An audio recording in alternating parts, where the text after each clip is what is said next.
Okay, all right, brilliant. Well, Phil, we were saying about the lockdowns in Australia compared with here, and I just thought it relates to the stories theme of our conference this year, because some people are more interested in the facts, the scientific facts around the pandemic, and other people are interested in the underlying stories that are generating these different types of behaviors. So how do you think like the story, because in science, like, both about social sciences and natural sciences, and that the two different approaches is that the those who are very scientifically oriented, they prefer to know what is truth, like the absolute truth, like the objective truth, as it were. Whereas in the social sciences, we can be more kind of lenient in terms of our interpretation of what truth is, acknowledging that there may be various versions of truth.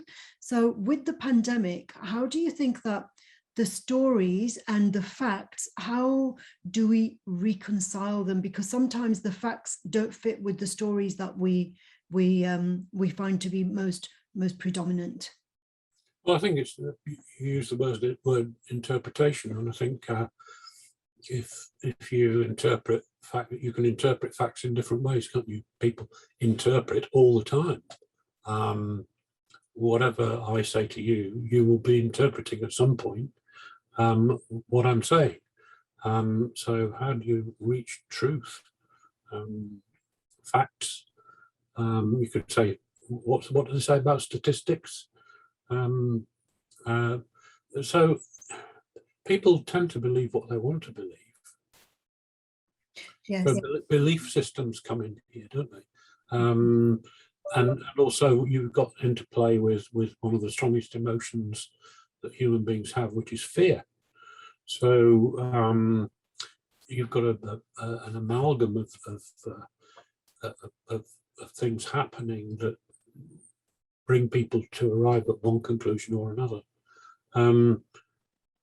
So I mean, you can, and also the people have this dire need to be right.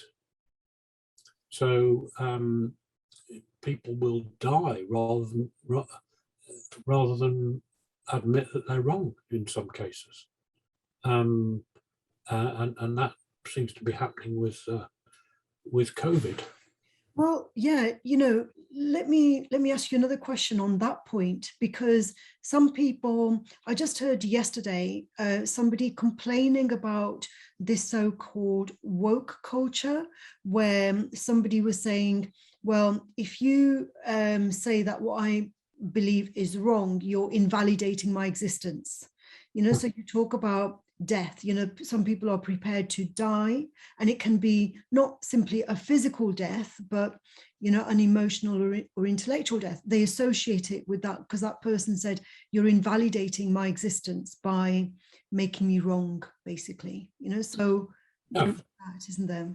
So it comes down to, so what we're talking about here is really belief systems. You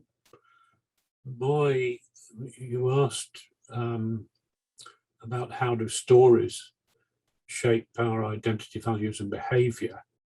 Well, there's a case in point. It's the stories that people have going on in their own heads. Either that maybe they've been influenced by friends and colleagues or family members, or which is something that's been happening all their lives. Everyone has stories that have been colouring their points of view, their belief systems almost from birth. And we can question those stories. So, for example, in terms of identity, somebody who is born biologically a female may later on in adult life say, no, that's not my identity. Maybe I have those chromosomes, but that is not my identity. They may well be. I think the power of stories is the power is immense. Yeah, largely misunderstood. So I've studied hypnosis and the workings of the subconscious mind. And after doing that, I began to understand, I think, what the true power of stories are. Particularly, I alluded to stories told to us in childhood.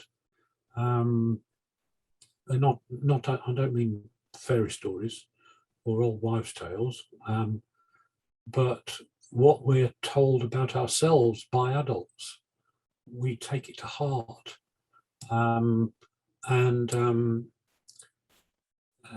Then we make up stories about ourselves, and those stories about ourselves become our reality in a way.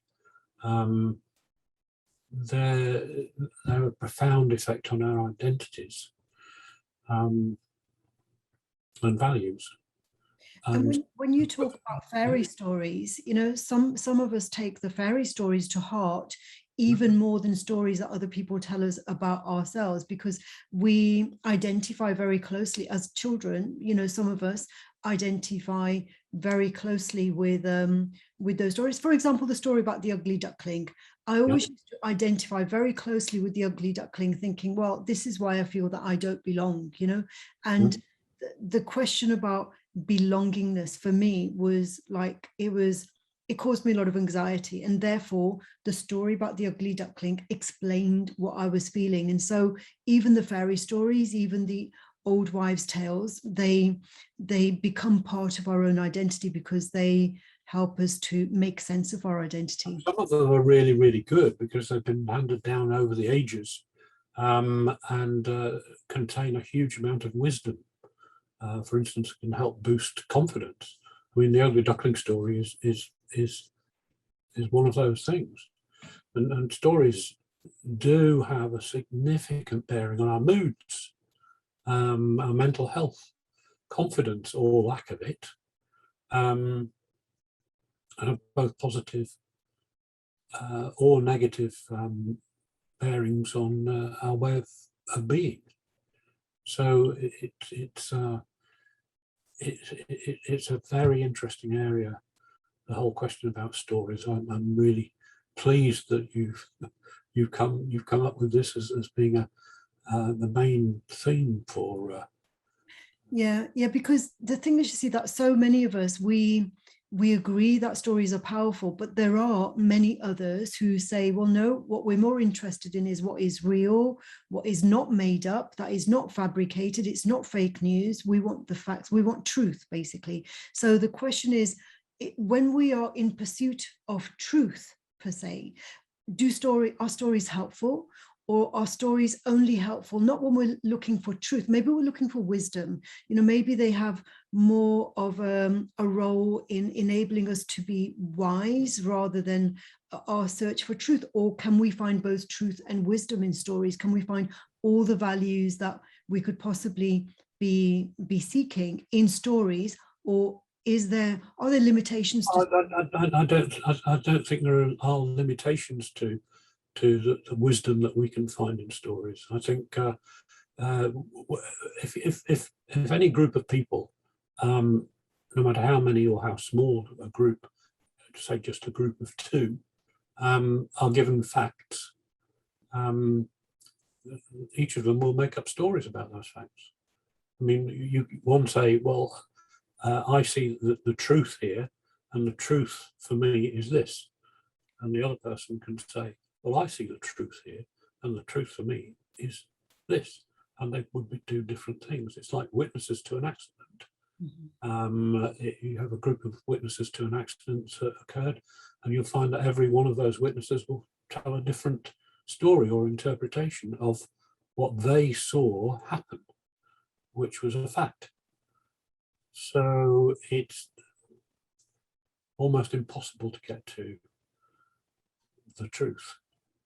So when we're looking at technological advances, you know, there are, you know, we're both using the internet, which didn't exist like 100 years ago. It wasn't possible for us to be having this conversation from London to Birmingham and being able to see each other, it just wasn't a possibility. Is it a story that has made this a possibility, or is it various facts and skills that were developed to make this platform possible?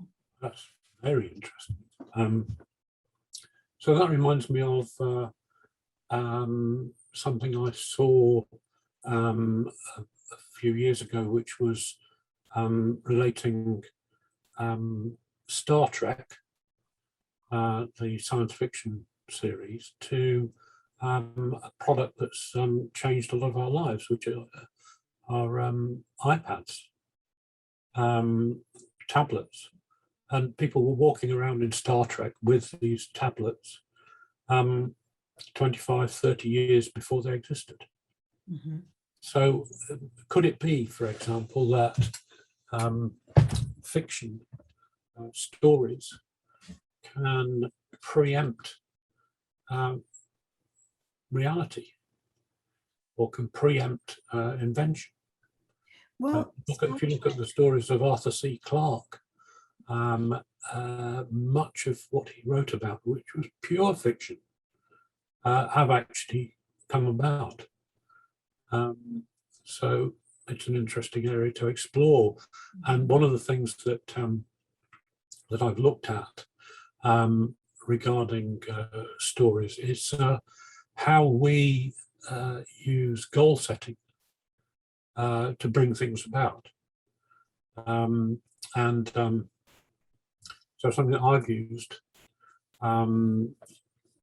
is goal setting, and so what I've found is that by writing goals down, but on top, and then putting on top of that written goal layers of immersion into a perceived future. So, for instance, I can do visual imaginings, even to thinking of the smell or taste of a situation.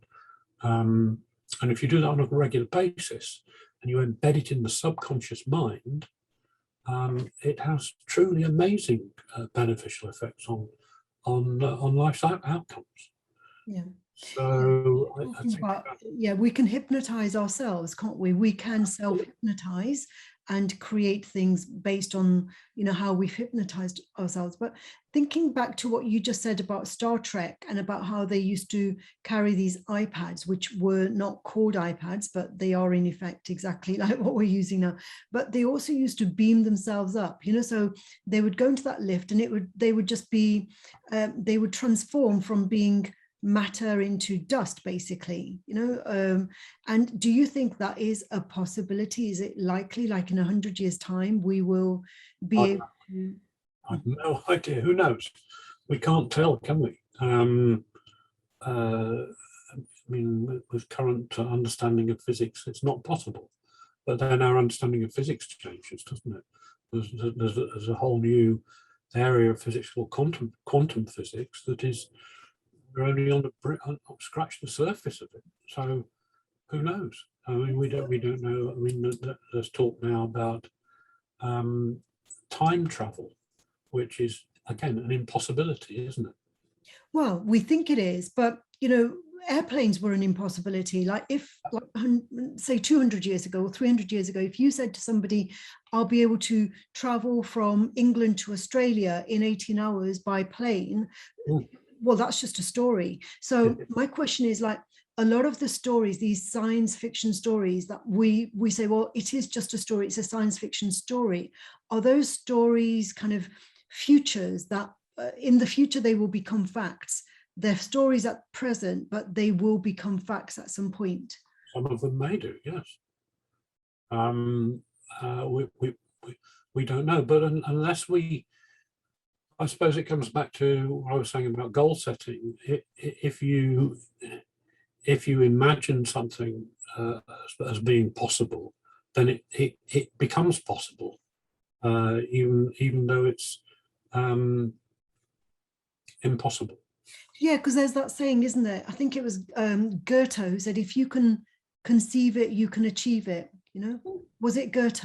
I think it's that quote is often associated with the German philosopher Goethe, and it's, yeah, if you can conceive it and believe it, you can achieve it, you know. So basically, if we can't imagine ourselves in a particular location or particular place, then it's unlikely that we are going to achieve that. Whereas if we can, as you say, like with your background in hypnosis, if we can feel being in that location, and we can smell what we would smell, if we can, you know, see the people around us, if we can do that in our imagination, then the likelihood becomes more possible. Yes, but it's intriguing, isn't it? That it from what I've studied and from my own experiences, it's as though the subconscious mind works in the background to bring about actions and focus in multifarious ways directed towards the desired outcome. So it's as though you can lay down a future in your subconscious mind. If it's embedded strongly enough, you can then forget about it and just go on with your conscious life. And your subconscious mind will actually, it seems very odd to me, but it doesn't seem to be logical, but it will bring about events and actions that will bring you towards those goals. Yeah, because the subconscious or the unconscious, it works at the level of it likes the stories rather than the logical facts, and so it's almost as though we've created a container in which those facts can emerge. You know, we've in implanting that imagined story in our unconscious, that with the emotions, because the subconscious also relates to the emotions, and then the facts we will, when it's the right time and it's the right place, we've created the context at the logical level, then it's as though everything comes together for those facts to emerge. I once created what became a charity called Imaginations United, or if you say it quickly, Imaginations United.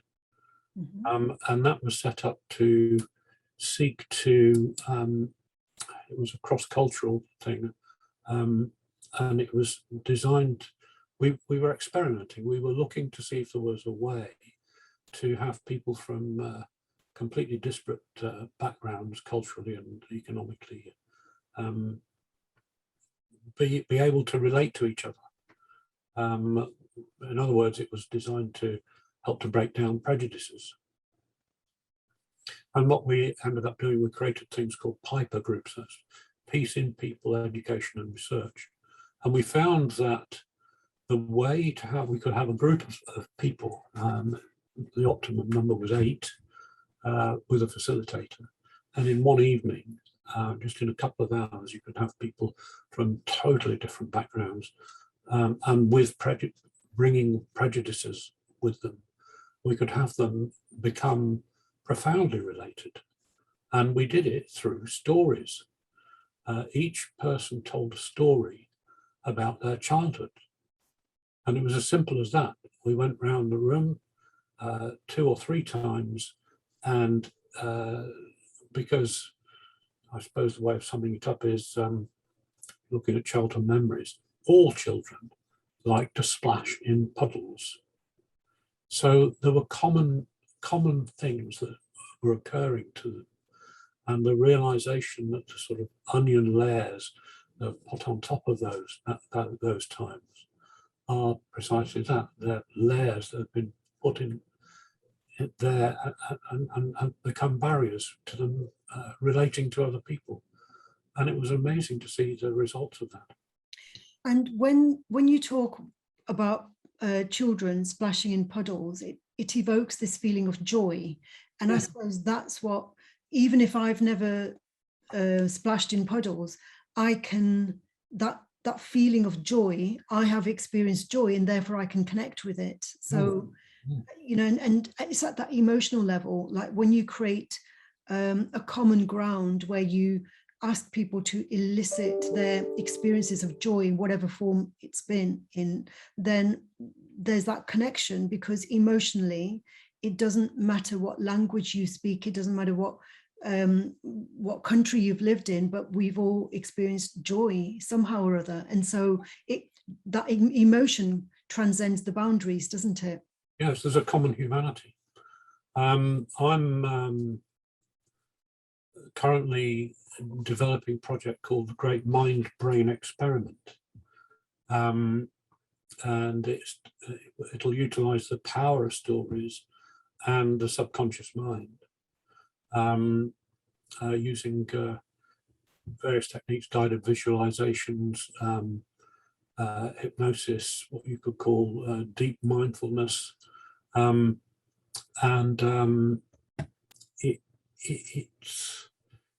it's a sort of, I suppose you could describe it as deep mind-brain mining.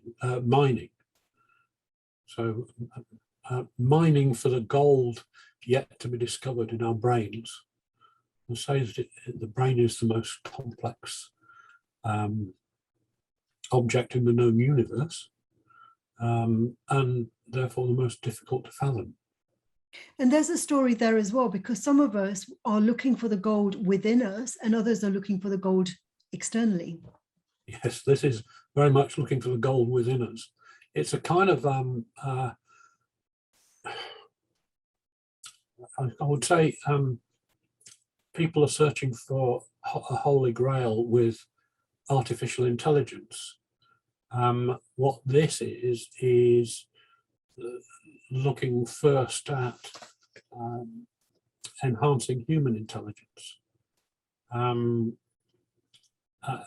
not as an antidote to whatever bad things might happen with AI, but as something that has yet to be explored properly, or explored at all, really. So I just think that the mysteries hidden in each of our minds are still there to be unraveled. So I'm now on a mission to explore how these possible hidden revelations might benefit each of us. Okay, so but not just each of us individually, but also collectively. So benefits such as greatly enhanced creativity, boosted by what I describe as multi-level, not multi-level, multilateral thinking. So if you take lateral thinking as being a key or a pathway towards insights, those aha moments that have been that people have had, that have transformed societies and transformed cultures in throughout history. If those aha moments that usually come about from some form of lateral thinking can be enhanced and if we can find a way of amplifying that part of the mind or the way of thinking. The thing about those ideas, though, Phil, the thing about those wonderful aha moments and ideas is that the context needs to be right. You know, by the context, we say the story around it needs to be just right for those ideas to flourish. Because if the context is not right, in which those aha moments occur, they will just, you know, it's like a seed that you have to have the right soil and the right season to plant the seed. That yes, you could say that. The ideas are you could say ideas are 10 a penny. You can have lots of people have lots of ideas, but it's the application to bring those ideas about that counts. So this takes me back to what I was saying earlier about goal setting and the unconscious mind. If you can create a situation where you can have a lot more of those aha moments, but at the same time embed the ideas into the subconscious mind, then you've got you are indeed sowing a seed in fertile ground, because the subconscious has this habit, if you like, of bringing things about. If the emotional sort of word embeddedness, if there's an emotional embeddedness of the idea. And perhaps those ideas come from the subconscious in the first place. So we're just putting them back into the subconscious from which they arose. We're putting them back to rest because it's not quite the right time for us to do anything with them, or it's not the right place for us to do anything with them. Well, what I'm saying merely is that I think that the subconscious mind knows this kind of is so powerful that it will choose the right moments to bring those things out. But we're all stuck in our own circumstances, or are we? Did we create those circumstances consciously or unconsciously? And whatever our environments are, we work with that environment. But it's within our powers, I think, and it's been shown many people have changed their circumstances. But the way to change your circumstances is by changing your way of thinking. And we can change our way of thinking by choosing our identity, because, you know, there is an element of choice to our identity. If we think of our identity based on racial terms, you know, I may classify myself racially, but that's only my biological identity. In terms of my social identity, there's lots of choices. I can choose to be a teacher predominantly, you know, an educator, and being an educator is much more important than being a Sikh, you know, perhaps at some points in my life. And at other times I reel at that and I think, no, it's much more important for me to be a Sikh. But the way I behave based on that identity that I've chosen will be quite different at times. Mm. So there are factual elements to our identity, and therefore some of our thinking will arise from the facts about us, and some of the thinking will arise from the socially constructed choices that we've made. We are choosing to think positively, you know, whereas our actual reality, you know, this is the problem that some people have with positive thinking, because they think that positive thinking is like fake news. It's putting icing on the actual reality. I think positive thinking has its place. It works for some people, but it mainly, to my mind, it's sticking plaster stuff. That's why my studies have taken me to the subconscious, where you can make changes that are far more fundamental and effective than any sort of conscious positive thinking mantras.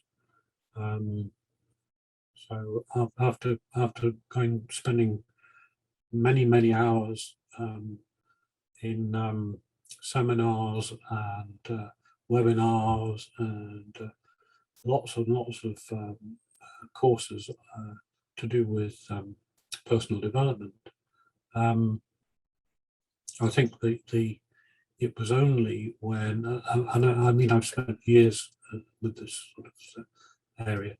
It was only after studying psychotherapy and hypnotherapy that I realised that it's at a subconscious level where huge differences can be made to individual and I think collective and collaborative thinking. Yeah, and there's a lot of mystery around that still, isn't there? There is indeed, and this is why I'm starting this mind-brain experiment.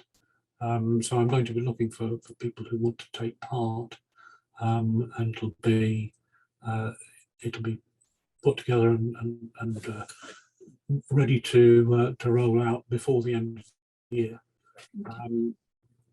And I think it should be very interesting indeed. Okay, brilliant. I look forward to hearing more about it, Phil. Thank you very much for the conversation. It's been very stimulating. Thank you. Thank you, Jasmine. Thanks for inviting. I'll see you soon. Bye for now. Bye. Bye-bye.